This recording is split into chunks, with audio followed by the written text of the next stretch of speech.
Vivencias.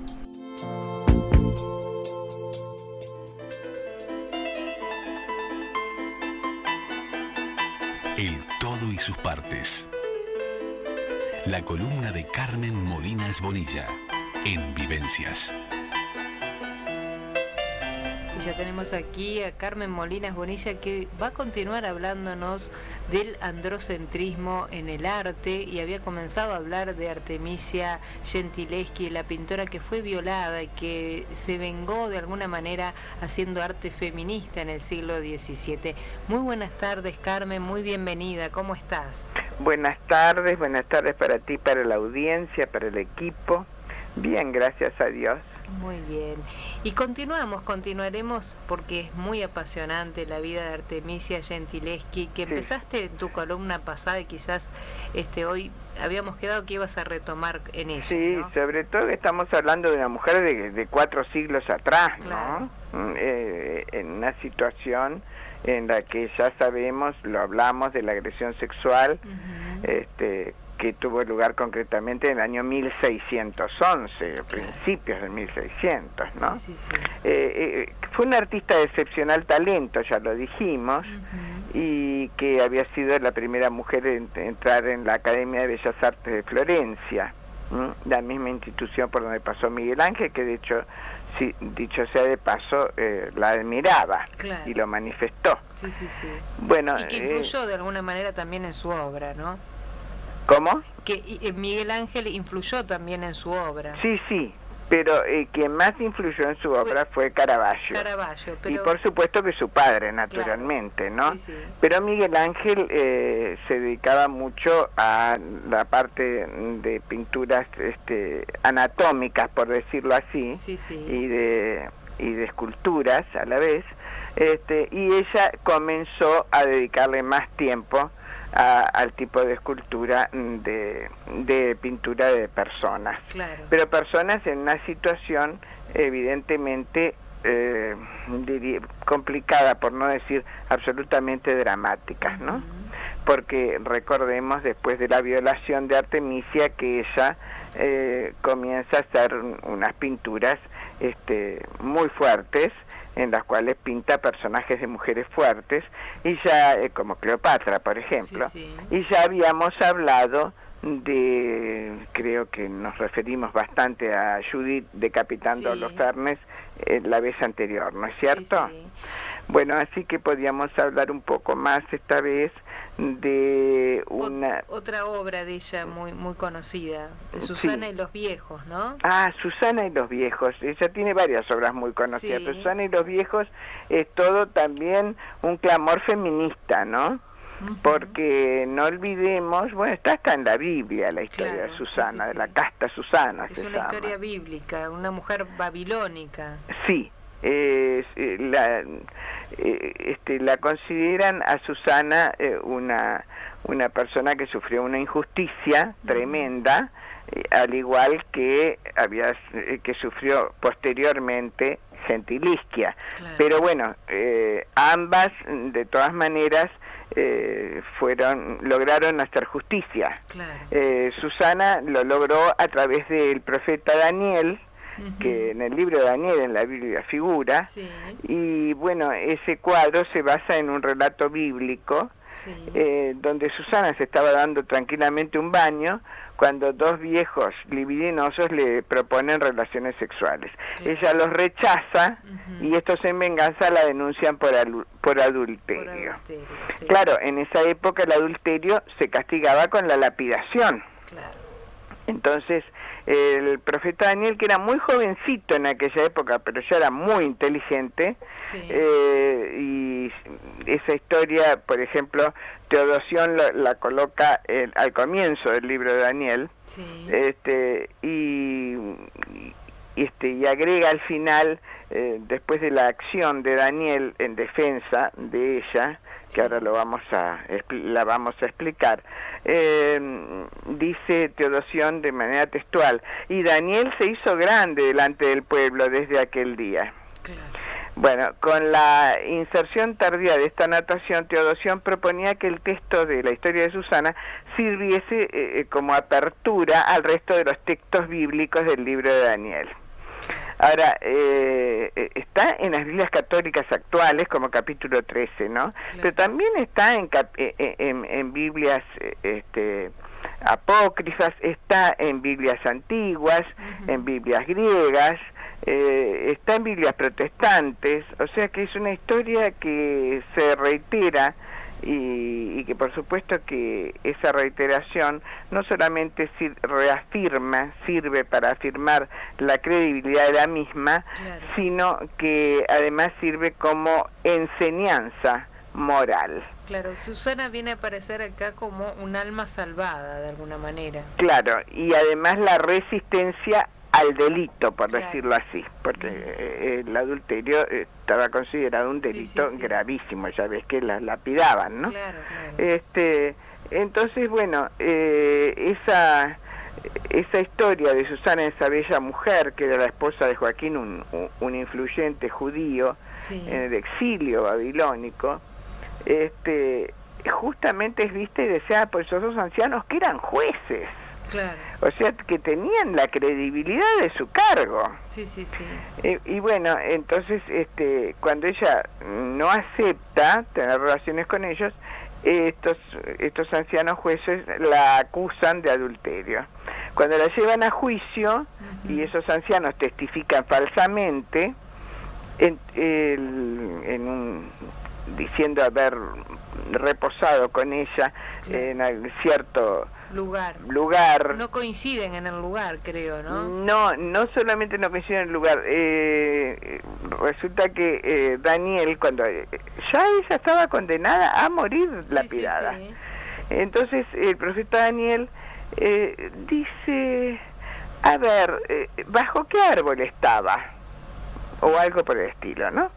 Y entonces uno dice un tipo de árbol, claro, y otro dice otro. Y ahí se contradicen. Uno dice debajo de un lentisco y el otro dice debajo de una encina. Claro. Entonces ahí hay una evidencia de falso testimonio. Bueno, otras preguntas les hace, él era muy hábil para interrogar, y ellos, la verdad, como era una mentira, claro, realmente caen de su peso de esas mismas mentiras, y ella es exonerada de todos los cargos. Entonces, bueno, Artemisia la pinta, otros pintores la habían pintado, y es más, otros pintores, hombres, la habían pintado como una mujer bastante casquivana, en una señal de como que ella está semidesnuda, como que está insinuándose a estos dos viejos, y sin embargo Artemisia la pinta como tratando de acomodar un poquito de la ropa, ella estaba casi desnuda, pues estaba por entrar al agua, claro, y con la mirada baja, avergonzada.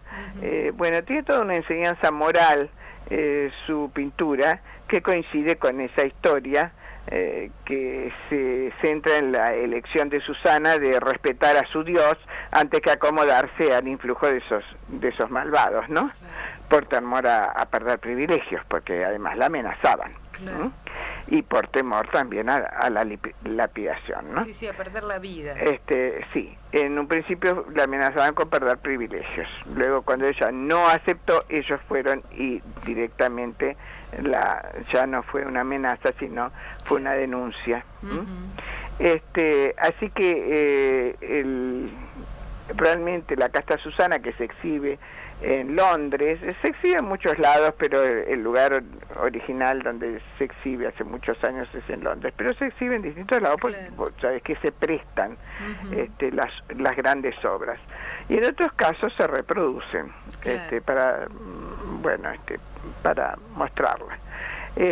Así que el cuadro es un cuadro que ya está mostrando esa defensa de la femineidad, y la lucha contra diríamos, esa especie de imperio masculino que existía en la época, ¿no? Sí. Pasa lo mismo con Santa Catalina de Alejandría, que ella la pinta como un autorretrato. Claro. Y Sabés que Caravaggio la había pintado también, y ya sabemos por la otra vez que hablamos la influencia que Caravaggio tenía en Artemisia Gentileschi, ¿no? Pero mientras Caravaggio la pinta de oscuro, con ropas oscuras, y con un aspecto, bueno, como cualquier persona que la habían condenado, porque a Catalina de Alejandría también sufre bajo el sádico emperador Magencio, que acudió a Alejandría a presidir una orgía de sacrificios, y se encontró con Catalina, que lo derrotó con un discurso fantástico, lo derrotó con la palabra, ¿no? Frente a sus soldados y frente a la emperatriz. Bueno, la fiesta acabó con la decapitación de Catalina, ¿no? Tras intentar su martirio. Y bueno, varios pintores la pintaron. Y sin embargo, Artemisia la pinta desafiante. La pinta con ropa roja y mirando, diríamos, al público y acariciando la espada que la decapitará. Fíjate la fuerza que le da a esa mujer, ese lienzo que fue llevado a la obra por numerosos pintores del Renacimiento y se considera ya una alegoría del triunfo de las mujeres sobre los hombres. En manos de Artemisia adquiere nuevos matices, hasta el punto que varios estudiosos descifran en clave psicológica toda esa violencia con que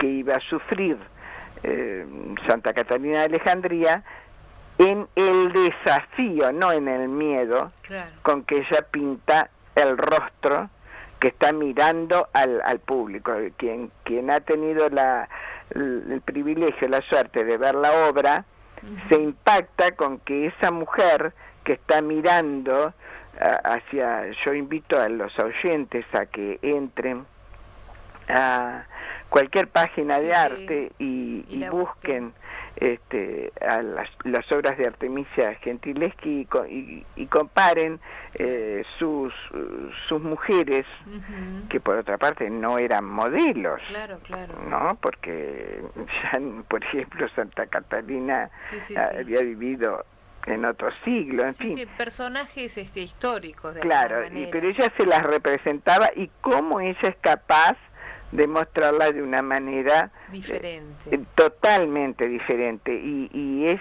bueno, sin escribir panfletos de lucha, está escribiéndolos, dibujándolos, pintándolos en los cuadros, ¿no?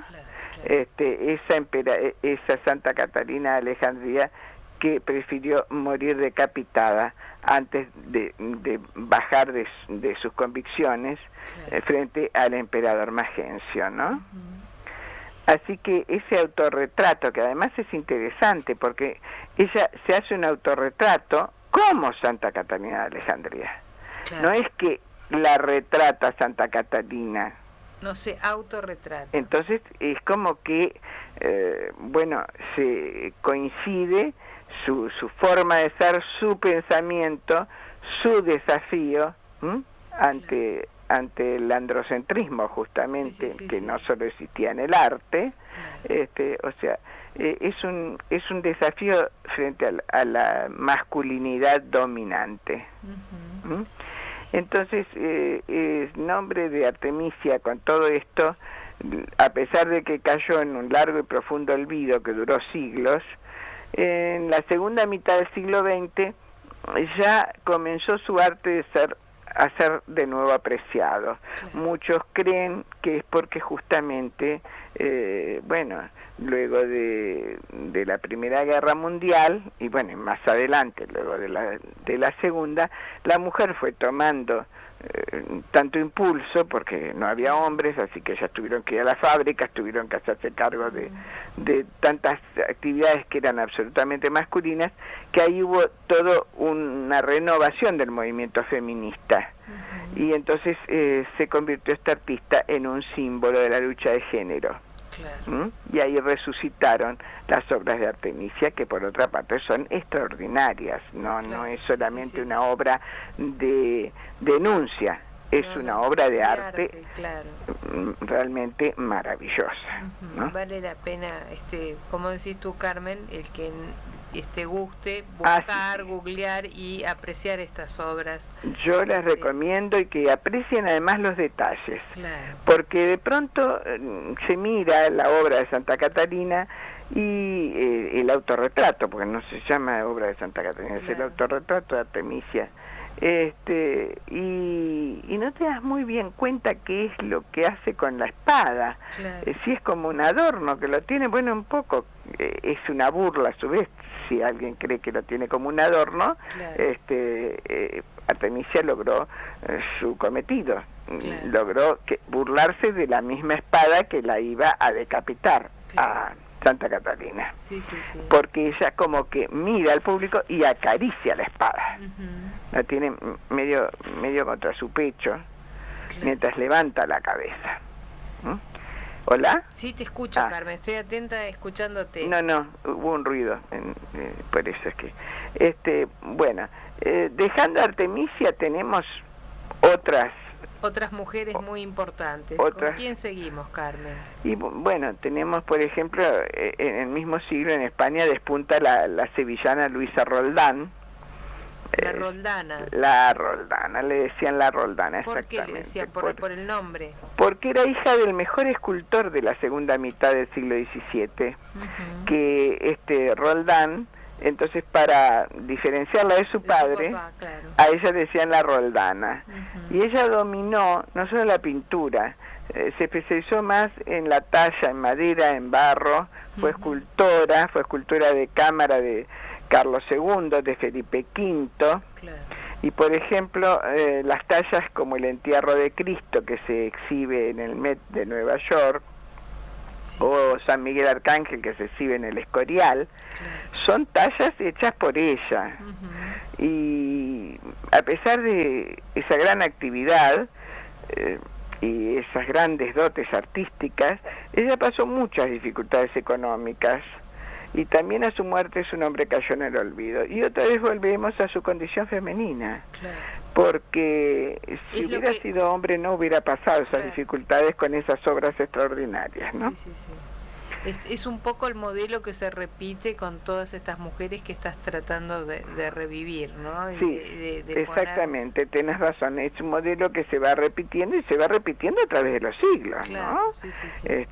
Felizmente cada vez menos, pero bueno, encontramos a la mujer que puso el rostro a Goethe, a Reynolds, a Angélica Kaufmann, fue una pintura suiza neoclásica y alcanzó gran fama en el siglo XVIII, ya estamos hablando del XVIII, ya estamos más avanzados, igual que María Louise Vigée-Lebrun, que era una francesa retratista muy cotizada de la época, pero no aparecía en los libros, no aparecía ninguna de ellas en los libros de historia del arte de la época. Ahora sí en los de historia universal. A ver, ¿por qué? ¿Por qué? Porque retrataba a la corte. Ajá. Entonces, lógico es que querían mostrar a Carlos II, por ejemplo, claro, y entonces, bueno, lo mostraban con una pintura de estas pintoras, ¿no? Claro. Entonces aparece también, no olvidemos que ella retrató a toda una corte no, diríamos a todo un grupo muy grande de personajes cuyas cabezas acabarían cortadas en la guillotina de la Revolución Francesa. Ella pintó a María Antonieta, por ejemplo, y la pintó hasta en 35 ocasiones. Claro. Y el primer retrato de María se lo hizo solo con 23 años. Sin embargo, María Louise Elizabeth Vigée-Lebrun casi es un nombre desconocido, salvo para los amantes del arte, ¿no? Claro. Entonces, realmente tenemos que esperar al siglo XIX, que es muy misógino también. Sí. Pero ya hay nombres propios más reconocidos. A ver, ¿como quiénes? Como Berthe Morisot, Marie Cassatt, Marie Braquemont, mujeres de primer nivel que formaron parte del impresionismo. Claro. Sonia Delaunay, Georgia O'Keeffe, y ni hablar de Frida Kahlo. Claro. Entonces, bueno, están expuestas en los mejores museos del mundo. Está Tamara de Lempicka, pero yo mucho más moderna. Está Leonora Carrington, nada menos. Lee Krasner, que es un auténtico referente del expresionismo abstracto. Pero ¿qué pasa? Lee Krasner estaba casada con Pollock.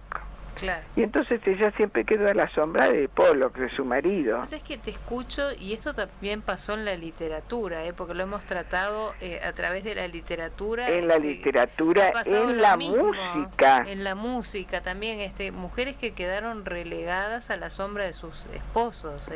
Sí, fue, bueno, en la literatura, como bien dices, y en la música tenemos un ejemplo muy claro en Schumann, en Clara Schumann, por ejemplo.